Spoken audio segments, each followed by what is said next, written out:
เสรีลาวก้าวเข้าสู่ลาวเสรีอยู่ในจุดส้มเป็นกองทัพของปประชาชนลาวนิกรภาคที่14การบอกเราและไขความจริงจากการสัมภาษณ์ปักเป่าเราข้านไขความจื้อจำและจดจำในวันกองทัพบกเราข้าพเจ้าครั้งนี้ดีขึ้นในการปี1972ได้เดินสวนสนามท่านพญาอุ่นกล่าวว่า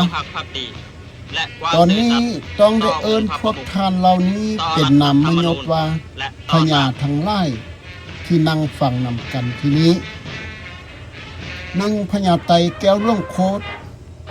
2พญาห้อมสุนดารา3พญาบัววันนรสิงห์มีโครงการแอบเบิกทหารทุกคน4พญาบัวซี่สุนันทองเตรียมรับภาระหน้าที่อันยิ่งใหญ่ข้าพเจ้าพญาอุ่นสนามกรกำลังแอบซึ่งเบิก แต่ อยู่ ก่อน ที่ พว ค่าก ยชินายโม ทานทั้งหมดซึ่งเป็นศูนย์ก ที่ ลาง กล่าวมานี้ ฝึก แม่น ท เฮ็ หาร ด หน่วย เวีย ห ก นึ่ง เป็น ของประเท ข้า ศ ราชการกับฝรั่งเศสทั้งหมดมีแต่ข้าพเจ้าบ่ได้ร่วม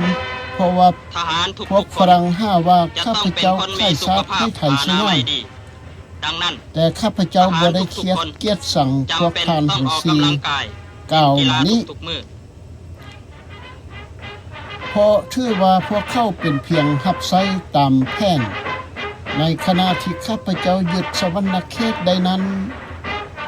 มีธนบัตรเก่าที่ฝรั่งเศสบ่ได้ใช้แล้วมูลค่า 30,000 กิบค่าบำนาญทั้งเก่าและคาดใบบิลค่าที่ฝรั่งเศสบ่ได้ใช้นั้นข้าพเจ้าสั่งให้ใช้สิ่งเหล่านี้พวกเขาเจ้าลิ้นและหัวเราะ ตอนยึดพระแขก เพื่อให้เกิดความเป็ ข้าน พเจ้าจึงได้ว่ามีเงินเหลืออยู่ข้าง เพลงกองทัพบก เงินเท่าใด เพื่อปลุกใจให้เกิดความกล้าแต่มีคนอยู่ที่นั้นรับผิดชอบตลอดเวลาที่ข้าพเจ้าอยู่ท่าแขกบ่มีเหตุการณ์หยังเกิดขึ้นฉะนั้นข้าพเจ้าจึงได้ขี่เรือไปที่เมืองสวรรณเขตมีโครงการแอบเบิกทหารทุกๆคนเพื่อให้พวกเขาเจ้าเตรียมรับภาระมีการสู้รบกันอย่างกระทันหันระหว่างพวกลาวอิสระกับทหารฝรั่งเศสฝ่ายพวกข้าพเจ้าอยู่สวรรณเขตเสีย17-58 คนพวกเขาบ่สามารถซอกหาขนาดของการสูญเสียของฝรั่งลำดับของเหตุการณ์นั้นจะถูกอธิบายฝรั่งเข้าสวรรณเขตและความอดทนกลางเดือนกันยาวันที่17หรือ18นี้ข้าพเจ้าจื้อบ่ได้แน่นอนเพราะข้าพเจ้าบ่ได้อยู่สวรรณเขตแต่ว่าอยู่เวียงจันทน์นายทหารฝรั่งเศสชื่อว่าดูโมเนและเจ้าบุญอุ้มนาจำปาสักเข้ามาสวรรณเขตที่เสื่องอยู่ในรถญี่ปุ่นและบ่มีไผเห็นเมื่อไปฮอดสวรรณเขตพวกเขาเจ้าได้พักอยู่ค่ายของญี่ปุ่นเศร้าหงอารมณ์วันมาต่อมาเจ้าบุญอุ้มนาจำปาสักได้เรียกประชุมพนักงานรัฐและประชาชนอยู่ห้องว่าการแขวงกลุ่มแนวราวอิสระภายใต้คำสั่งของท่านภูมินสวรรค์ห้ามบ่ให้พนักงานของรัฐเข้าร่วมกองประชุมภูมินสวรรค์จับเจ้าบุญอุ้มนาจำปาสักเมื่อถึงเวลาประชุมเจ้าสายบุญอุ้มนาจำปาสักก็ย่างไปที่ห้องว่าการแขวงเพื่อเบิ่งว่าประชาชนมาอยู่แล้วหรือบ่จึงได้รายงานต่อเจ้าหน้าที่ฝรั่งและเชิญท่านมาร่วมกองประชุมพอเจ้าบุญอุ้มไปได้น้อยหนึ่งท่านภูมินสวรรค์ก็หยุดรถอยู่ข้างตนแล้วบอกว่าจะขี่รถไปที่ห้องบาการแขวงความปลอดภัยของตนเองของเจ้าบุญอุ้มนาจำปาสักย้อนว่าคนเวียดนามกำลังจะจับเจ้าบุญอุ้มนาจำปาสัก เจ้าบุญอุ้มนาจำประสักได้มอบปืนสั้น 6.35 เป็นปืนสั้นที่ใช้ในการป้องกันตัวของผู้หญิงจากนั้นทานภูมินอสวรรค์และทานคำอ้วนรัตนาวงศ์ได้ขับไล่เจ้าบุญอุ้มณจำปาสักไปหาค่ายทหารทรงเขี้ยวของฝรั่งในเมื่อก่อนแมนค่ายของพวกเขา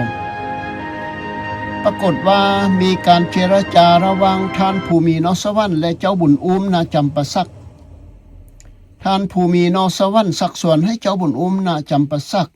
อยู่กับพวกเขาเพื่อต่อสู้กับพวกฝรั่งเศสเจ้าบุญอุ้มณจำปาสักได้แก้ตัวและเสนอข้อแก้ตัวหลายอย่างที่เป็นไปบ่ได้พอฝรั่งเศสกับทหารอังกฤษยังแข่งกับอเมริกาแบบลับๆตามความเป็นจริงที่พวกทหารอังกฤษบ่อยากเห็นหน้าของข้าพเจ้าอยู่ในดินแดนไทยในสมัยก่อนอย่างต่อสู้กับทหารญี่ปุ่นในกรุงเทพท่านกล่าวแล้วก็หัวสะอื้สะอื้นต่อพวกเขาลูกหลานเสรีลาวเวลานั้นทหารญี่ปุ่นพวกซอยเลือนายทหารฝรั่งเศสให้หนีออกจากสวรรณเขตนี่แม่นย้อนว่าพวกเขาบ่เคยกวดเบิงยานพาหนะญี่ปุ่นภายหลังที่นายทหารฝรั่งเศสนายพลดูโมเน่ได้ลบหนีออกจากสวรรณเขตได้สำเร็จแล้วเพิ่นจึงได้ส่งกำลังไปโจมตีแข้งสวรรณเขตทันทีเขาเจ้าได้ทำการโจมตีทางภาคเหนือของเมืองเป็นบอนที่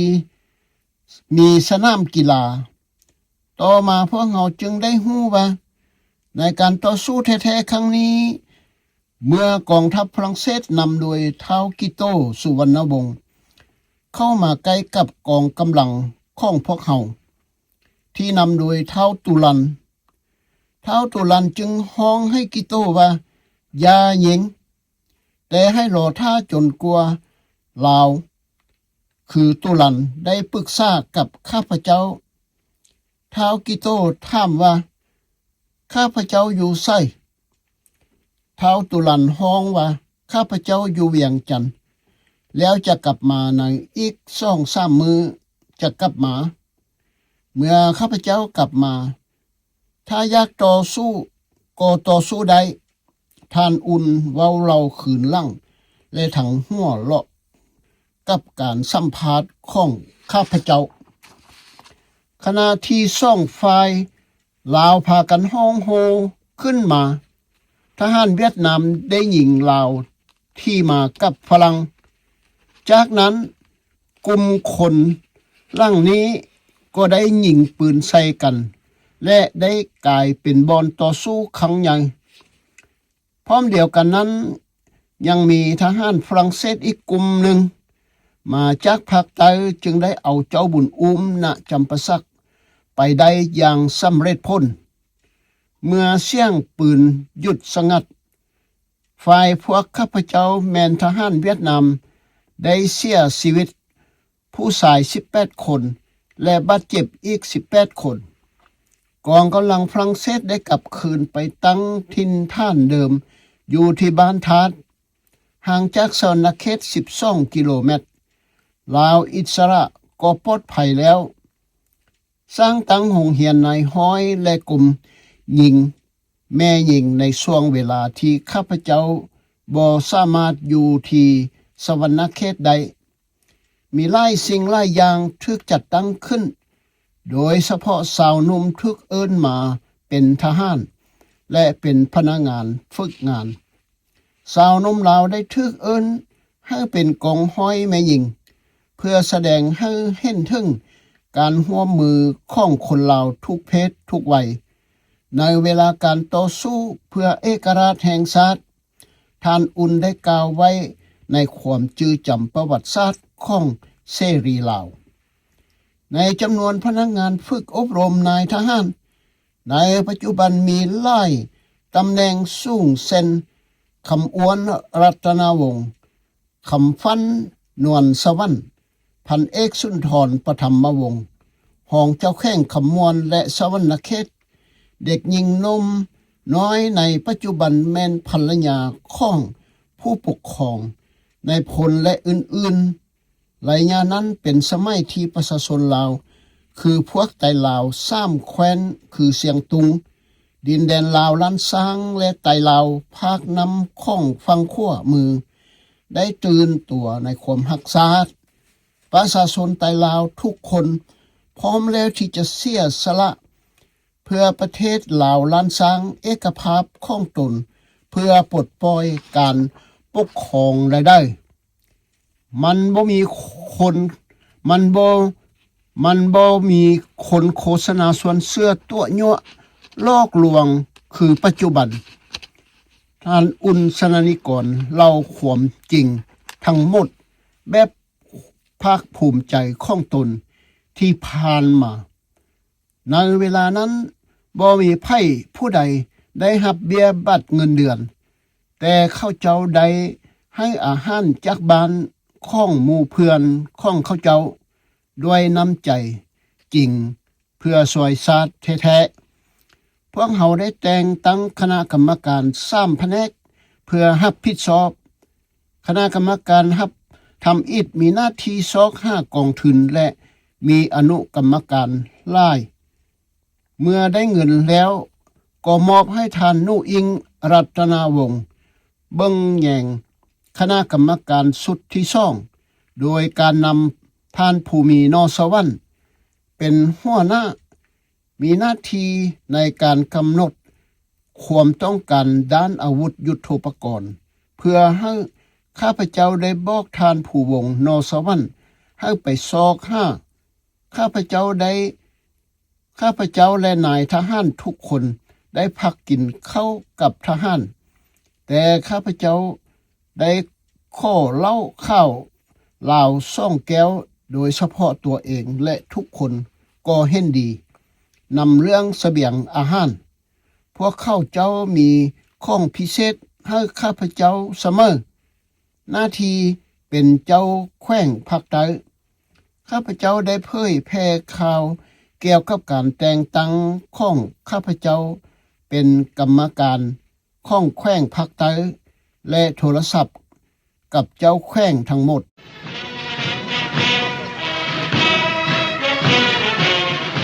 กองทัพบกเป็นกองทัพของประชาชนลาวกองทัพบกลาว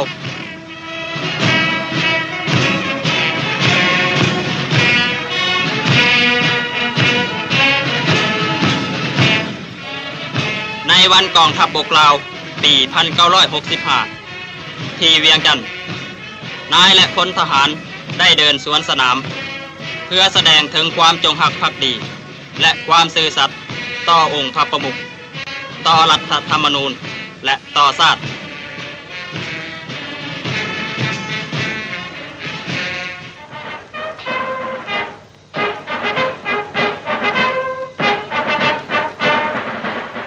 กองทัพบกที่แนะนำเกี่ยวกับราชการนี้เวียงจันทน์ก็ได้ส่งโทรเลขให้เขาเจ้าเกี่ยวกับเรื่องนี้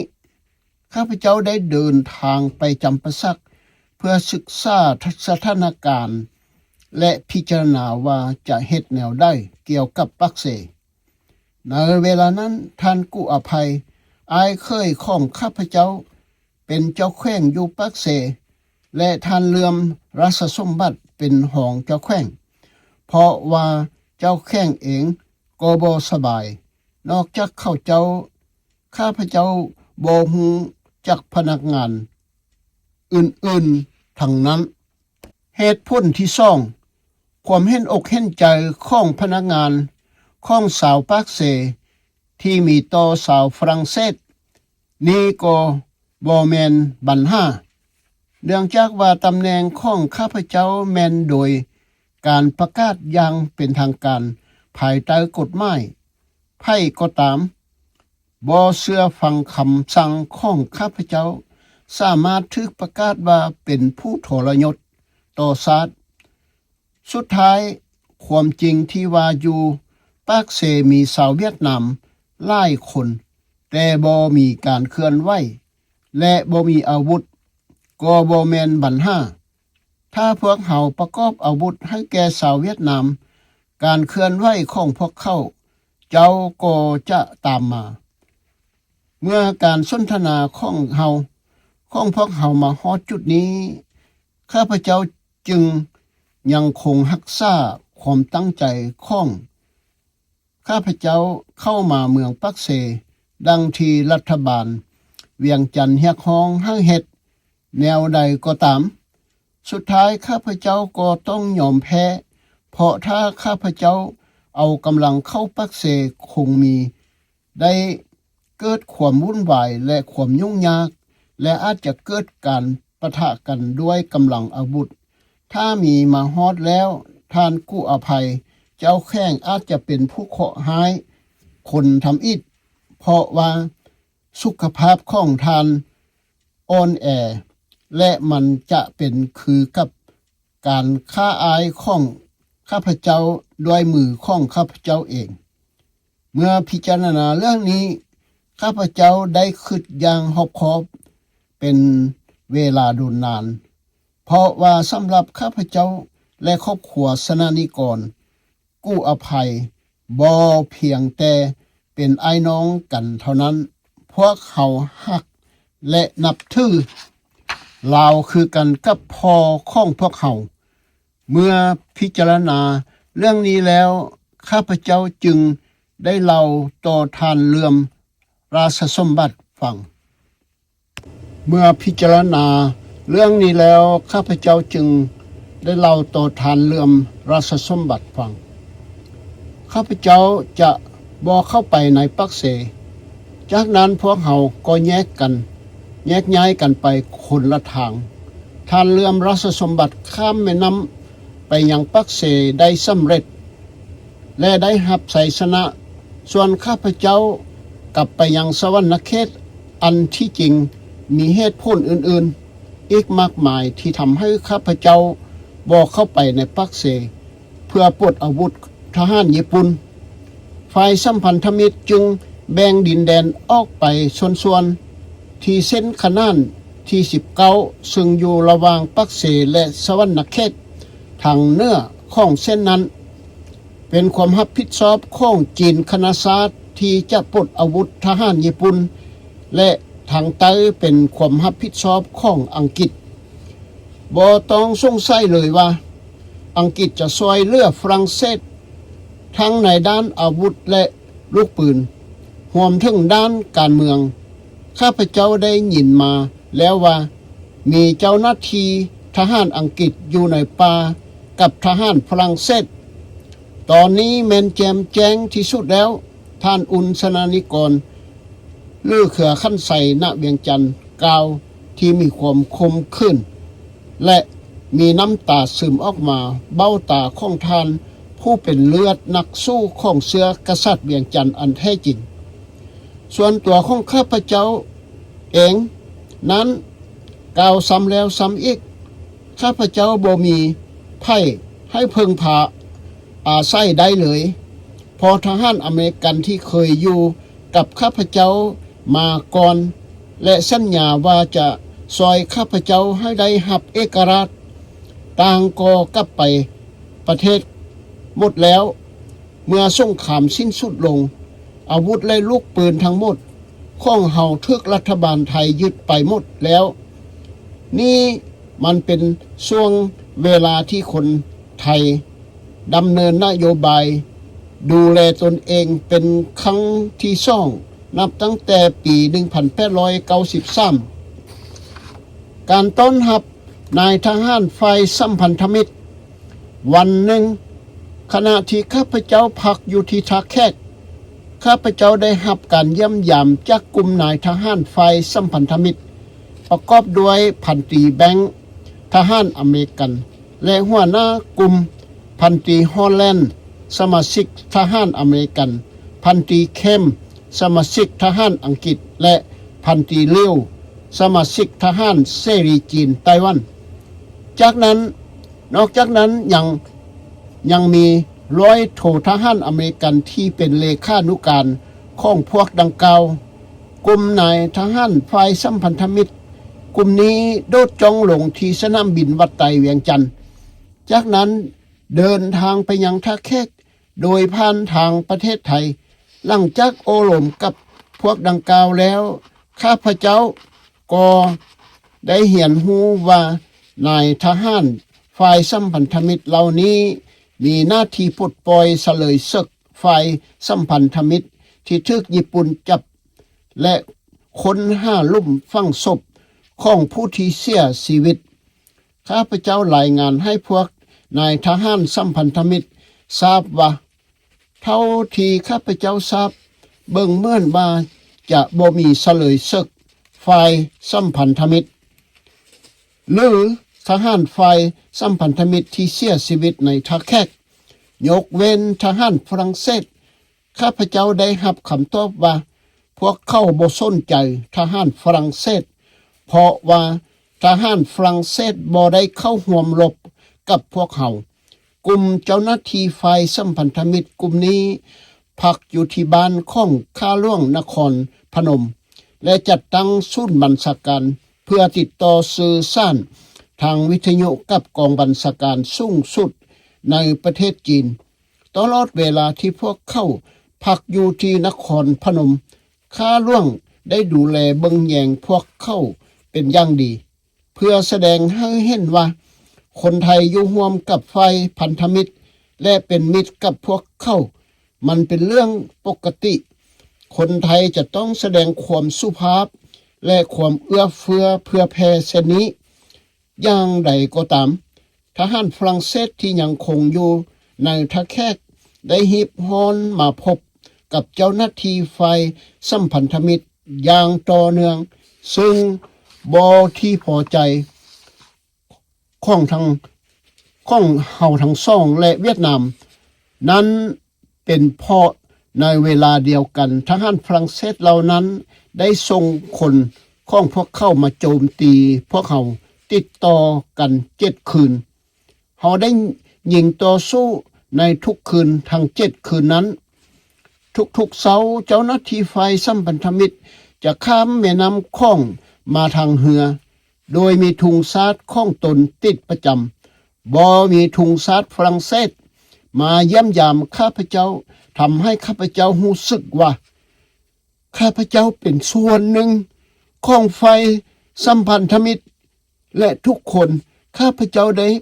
จะได้ไปรับพวกเข้าที่ท่าเรือหน้าบ้านของข้าพเจ้าบ้านผู้ว่าราชการทุกเช้าคำเว้าทำอิฐของพวกเข้าคือท่านยังเป็นหัวหน้าเมืองนี้อยู่บ่นั้นเป็นเพราะพวกเข้าหูดีว่าฝรั่งเศสจะโจมตีพวกข้าพเจ้าและยึดเมืองท่าแขกแต่พวกเขาสามารถป้องกันท่าแขกได้ด้วยตนเองทหารและคนฝรั่งเศสหนีออกจากเวียงจันทน์วันหนึ่งข้าพเจ้าได้รับโทรเลขจากท่านเตียงสิริคันแจ้งว่าท่านเตียงสิริคันคือเสรีไทยแจ้งว่าพวกฝรั่งเศสทั้งหมดต้องออกจากเวียงจันทน์ตามคำข้อของอังกฤษ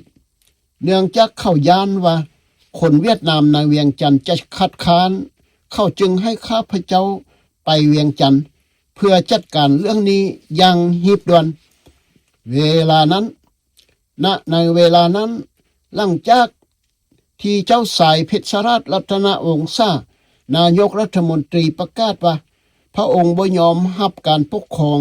และอารักขาของฝรั่งเศสแต่รัฐบาลลาวยังคงรับประกันความปลอดภัยและการคุ้มครองส่วนบุคคลของชาวฝรั่งเศสทั้งหมดคนฝรั่งเศสจึงถูกนำไปไว้ที่โรงเรียนมัธยมปาวีจากนั้นการอพยพชาวฝรั่งเศสก็คือการนำพวกเข้าจากโรงเรียนมัธยมปาวีซึ่งปัจจุบันคือโรงเรียนเพชรศาสตร์ไปยังท่าเรือหน้าพระราชวังของเจ้าเพชรราชซึ่งอยู่ห่างออกไปประมาณ1 กิโลเมตรเรือที่รับชาวฝรั่งเศสมาจากฝั่งไทยและยังมีทหารเสรีไทยอีก50 คนรอท่าอยู่ที่ท่าเรือด้วยข้าพเจ้าไปเวียงจันทน์เพื่อปรึกษาหารือกับพวก ผู้นำของลาวอิสราและเวียดนามข้าพเจ้าพิจารณาว่าจะเป็นการเหมาะสมที่จะปล่อยให้พวกสาวฝรั่งเศสนั้นไปโดยบ่มีเงื่อนไขนี่คือน้ำใจของข้าพเจ้าผู้นำเสรีลาวจะบ่ได้คิดเครียดแค้นและปลดปล่อยให้พวกสาวฝรั่งเศสเหล่านั้นมีเสรีภาพและปลอดภัยท่านอุนสนานิกรกล่าวในที่สุด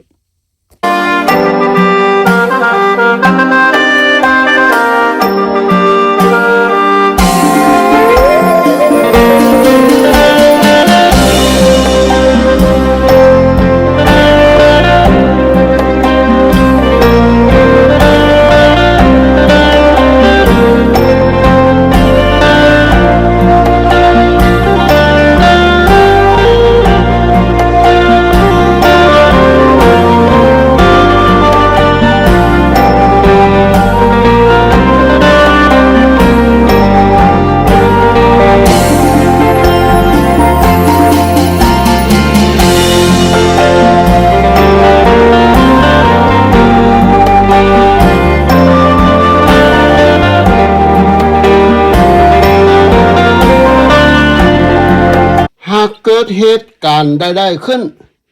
เฮาเองต้องคอยดูแลเบิ่งแยงพวกเขาเพราะคงบ่เหมาะสมหากทหารไทยจะเข้ามาหับตัวพวกเข้าไปผู้นำลาวอิสราเห็นด้วยแต่เวียดนามมีความเห็นว่าเฮาควรจับตัวทหารฝรั่งเศสและประชาชนไว้เป็นตัวประกันเพื่อแลกเปลี่ยนในอนาคตอย่างใดก็ตามข้าพเจ้าได้อธิบายว่ารัฐบาลลาวได้ตกลงแล้วและเฮาบ่สามารถคัดค้านได้เฮาบ่ยอมให้คนเวียดนามเข้ามาใกล้เพราะเฮาย้านว่าพวกเขาจะแสดงความบ่พอใจบ่เป็นมิตรต่อกับพวกคนฝรั่งเศสออกมาพวกเฮาคณะแนวลาวอิสระและเสรีลาวเองก็บ่มีอาวุธมีเพียงพันตรีเข้มทหารอังกฤษเท่านั้นที่ถือปืนสั้นและแล่นไปมาเหมือนกับม้าที่รอคอยฟังเสียงนกฮ้องและเลี้ยงแกะเท่านั้นท่านอุ่นกาวถังหัวควันห้วนขืนประวัติศาสตร์เขาถือปืนไว้พร้อมที่จะยิงตลอดเวลาข้าพเจ้ากลับว่าปืนกระบอกเดียวนั้นจะปกป้องพวกทหารและสาวฝรั่งเศสได้เข้าคงเชื่อว่าทุกอย่างเป็นไปด้วยดีเพราะสาวเวียดนามย้านปืนข้องเข้าในความเป็นจริงเฮามีทหารลาวข้องเท่าสิ่งรัตนสมัยและตัวของข้าพเจ้าเองซึ่งอิทธิพลของข้าพเจ้าในประเทศไทยเป็นที่วาดกลัวย้านกลัวและเคารพของคนเวียดนามทหารและประชาชนฝรั่งเศสที่ออกจากเวียงจันทร์และไปถึงน้องคายกล่าวว่าเพราะข้าพเจ้าจึงบ่มีเหตุการณ์ใดๆเกิดขึ้นพวกเขาฮู้ดีอยู่แล้วว่าบ่แม่นปืนสั้นกระบอกเดียวของพันตรีเข้มที่ปกป้องพวกเขา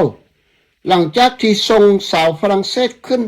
เหือไทยแล้วข้าพเจ้าก็ได้ตลกค่าล่วงประกอบอังสุเซตว่าคนไทยใจกว้างจังพวกเขาจือบ่ได้ด้วยซ้ำว่าปี1893ตอนที่ฝรั่งเศสยึดของดินแดนของพวกเขาตอบว่าท่านอุนสนนิกรอย่าเว้าหลายเกินไปซึ่งไม่ความว่าท่านเสียใจอย่างล้นเลือไล่พอเพียงแล้วการจัดตั้งรัฐบาลลาวอิสระในกรุงเวียงจันทร์เมื่อภารกิจของข้าพเจ้าในเวียงจันทร์เสร็จสิ้นลงข้าพเจ้าก็กลับไปยังสวรรณเขตที่นั้นในวันที่12เดือนตุลาปี1945มีงานเลี้ยงวันเกิดของข้าพเจ้า ในระหว่างงานเลี้ยงข้าพเจ้าได้รับโทรเลขด่วนจากเวียงจันทน์แจ้งการมาว่าลาวอิสระได้ประกาศใช้รัฐธรรมนูญและจัดตั้งรัฐบาลโดยมีข้าพเจ้าดำรงตำแหน่งเป็นรัฐมนตรีว่าการกระทรวงเศรษฐกิจและผู้บัญชาการทหารสูงสุดของกองกำลังปลดปล่อยแห่งชาติข้าพเจ้ามีความสุขยิ่งกว่าเดิมเมื่อสอบถามรายละเอียดเพิ่มเติมข้าพเจ้าได้ทราบว่ารัฐบาลลาวอิสระประกอบด้วยสมาชิกดังต่อไปนี้ 1. พญาคำเมาวิไลเป็นรัฐมนตรีเป็นนายกรัฐมนตรีและรัฐมนตรีว่าการกระทรวงการต่างประเทศ 2. เจ้าสายสุวรรณภูมิมาเป็นรัฐมนตรีว่าการกระทรวงโยธาธิการและขนส่ง 3. เจ้าสายส้มสนิทวงศ์กฎรัตนะเป็นรัฐมนตรีว่าการกระทรวงมหาดไทยและยุติธรรม 4. ท่านกระต่ายโดนสโสฤทธิ์เป็นรัฐมนตรีว่าการกระทรวงการคลัง 5. ท่านยุ้ยอภัยเป็นรัฐมนตรีว่าการกระทรวงศึกษาธิการ 6. ท่านอุ่นสนานิกรเป็นรัฐมนตรีว่าการกระทรวงเศรษฐกิจ 7. เจ้าสายสุภานุวงศ์เป็นรัฐมนตรีว่าการกระทรวงสื่อสารมวลชน 8. พันตรีสิงห์รัตนสมัยเป็นรัฐมนตรีว่าการกระทรวงป้องกันประเทศ 9. ท่านอุ่นเหือนนรสิงห์เป็นรัฐมนตรีช่วยว่าการกระทรวงยุติธรรม 10. ท่านเกืองปทุมศาสตร์เป็นรัฐมนตรีช่วยว่าการกระทรวงเศรษฐกิจ 11. ท่านธรรมสยสิทธิ์เสนาเป็นรัฐมนตรีช่วยว่าการกระทรวงการต่างประเทศในความเป็นจริงแล้วข้าพเจ้าอยู่ที่สวรรณเขตและท่าแขกและบ่ได้มีส่วนร่วมในการพิจารณาและปรึกษาหารือกับข้าพเจ้าแต่อย่างใดเพื่อการจัดตั้งรัฐบาลลาวอิสระเพราะข้าพเจ้าฮู้ดีว่าข้าพเจ้าเป็นผู้นำเสรีลาวเพื่อลาวเสรีคนทำอิฐที่บ่สนับสนุนฝรั่งเศสและญี่ปุ่นหรือแม้ว่ากลุ่มคอมมิวนิสต์เวียดนามเหนือที่ได้รับผลประโยชน์จากพรรคคอมมิวนิสต์อินโดจีนในฐานะสัมพันธมิตรของอเมริกันตั้งแต่เริ่มต้นในสงครามโลกครั้งที่2ข้าพเจ้าจดจำเสมอว่าต้องต่อสู้เพื่อเอกราชของลาวและเสรีภาพแห่งดินแดนอันแท้จริงของลาวให้ครบถ้วนแต่ว่าหลังจากไต่ตองอย่างถี่ถ้วนแล้วข้าพเจ้ามีความเห็นดังนี้และต่อไปนี้อันดับที่1เจ้าสายเพชรราชรัตนวงศาซึ่งดำรงตำแหน่งนายกรัฐมนตรีในขณะนั้นทรงยินยอมที่จะลาออกจากตำแหน่งและเสียสละตำแหน่งของพระองค์แม้ว่าพระองค์จะบ่เห็นด้วยและบ่อนุมัติแผนของลาวอิสระก็ตามขั้นที่2ขั้นตอนต่อไปคือการได้รับความร่วมมือจากข้าราชการและเจ้าหน้าที่ระดับสูงเช่นว่าเจ้าสายสุวรรณภูมิมาท่านกระต่ายโดนสโสฤทธิ์ท่านยุ้ยอภัยซึ่งพวกเฮาเคารพนับถือในฐานะมันสมองของประเทศชาติเพราะท่านเป็นผู้มีการศึกษาสูงในบรรดาพรรคลาวอิสระที่แท้จริงมีเพียงท่านธรรมสยสิทธิ์เสนาและข้าพเจ้าเท่านั้นที่สามารถเข้าร่วมรัฐบาลได้ส่วนคนอื่นๆเป็นเพียงผู้มีการศึกษาดีและมีความสามารถที่ให้ความร่วมมือกับพวกเขาชาวลาวอิสระเส้นพญาอุ่นเหือนนรสิงห์เจ้าสายส้มสนิทวงกฎรัตนะและท่านเกืองปทุมศาสตร์กรุณาทราบว่าในช่วงเริ่มต้นเจ้าสายสุภานุวงศ์ดำรงตำแหน่งเพียงรัฐมนตรีว่าการกระทรวงคมนาคมในเวลานั้น เจ้าสายสุพรรณวงศ์ยังอยู่ประเทศเวียดนามเนื้อต่อมาเมื่อท่านกลับมาถึงลาวท่านข้อตำแหน่งรัฐมนตรีว่าการกระทรวงการต่างประเทศและตำแหน่งผู้บัญชาการทหารสูงสุดจากนายกรัฐมนตรี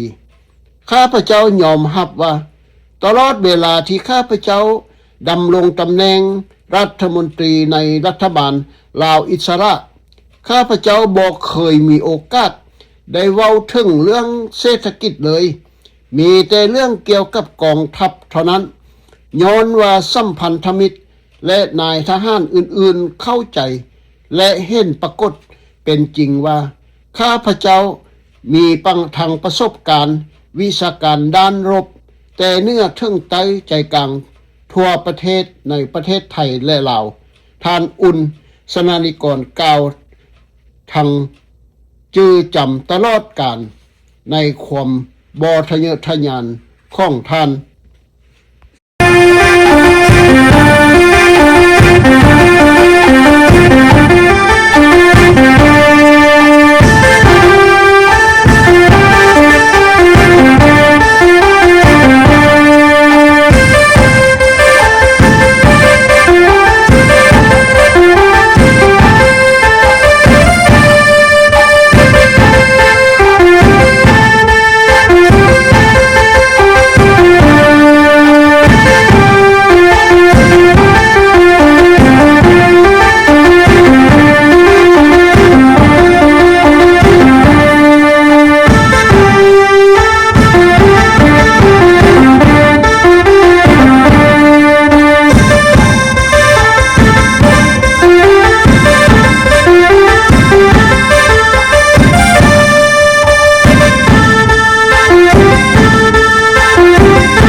นื่องจากในเวลานั้นฝรั่งเศสกำลัง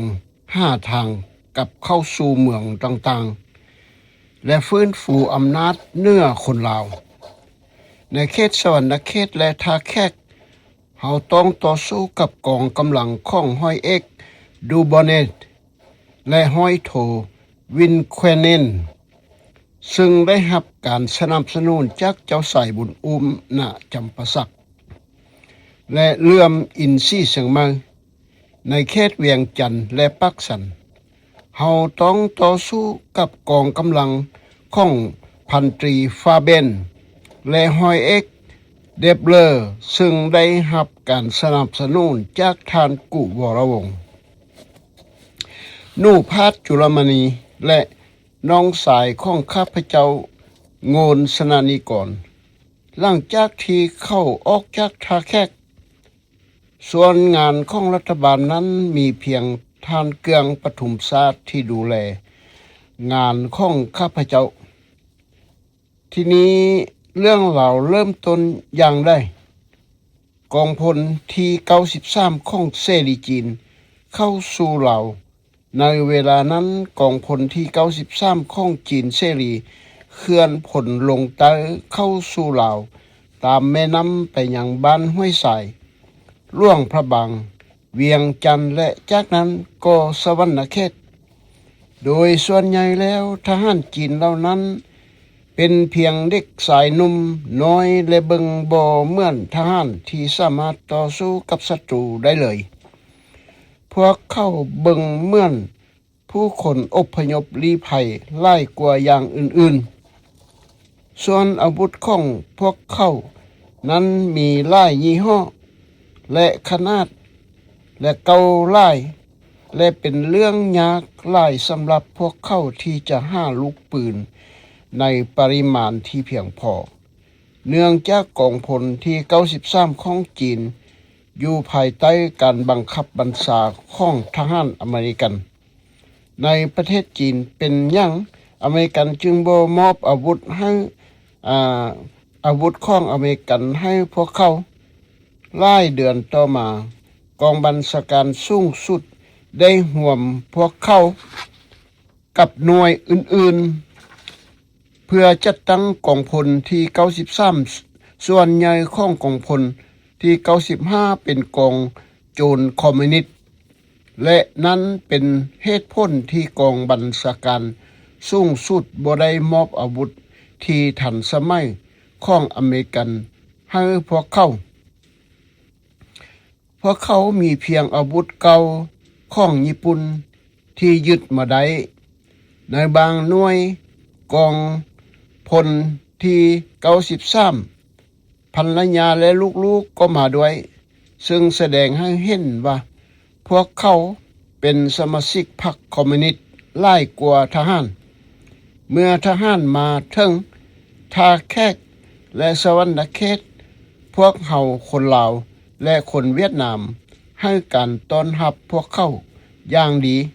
พวกเขาสัญญาว่าจะช่วยเหลือพวกเขาอย่างสุดความสามารถเพื่อให้ประเทศของเขา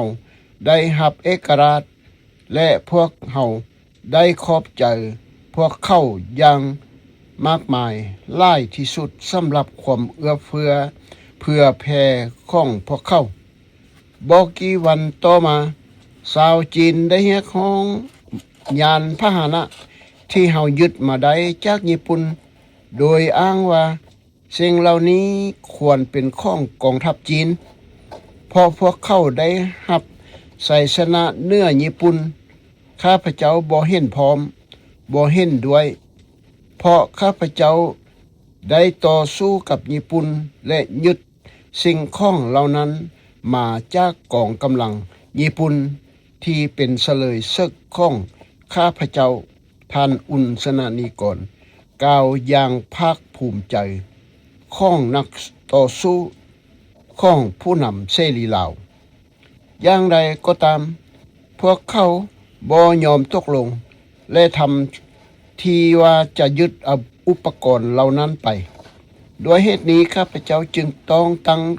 ทหารรักษาการเพื่อดูแลสิ่งเหล่านี้อย่างเข้มงวด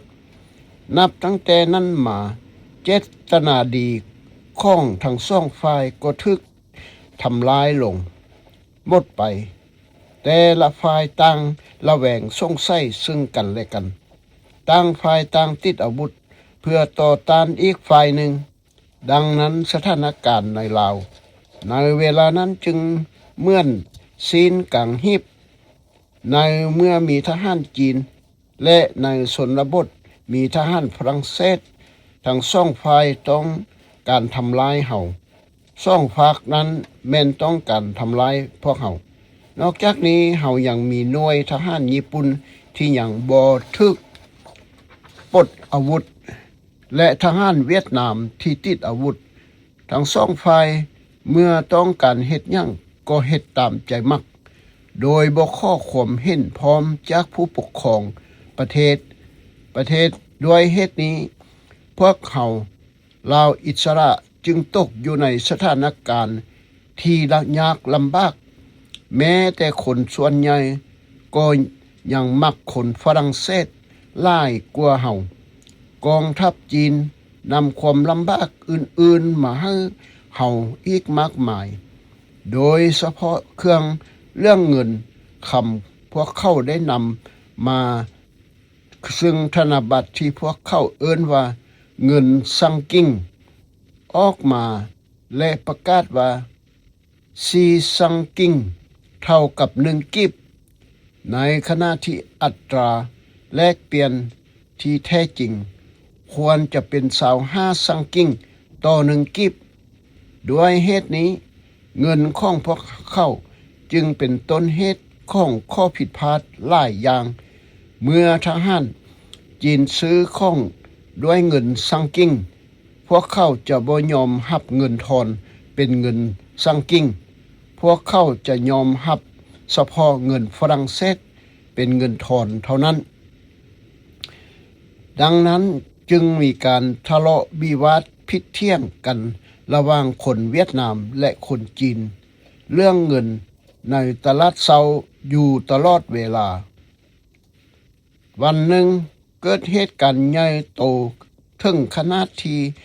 คนเวียดนามและคนจีนคู่กันด้วยปืนกลางตลาดเมืองสวรรณเขตเพื่อปราบปรามผิดเที่ยงกันย้อนเงินซิงเกียงนี้เอง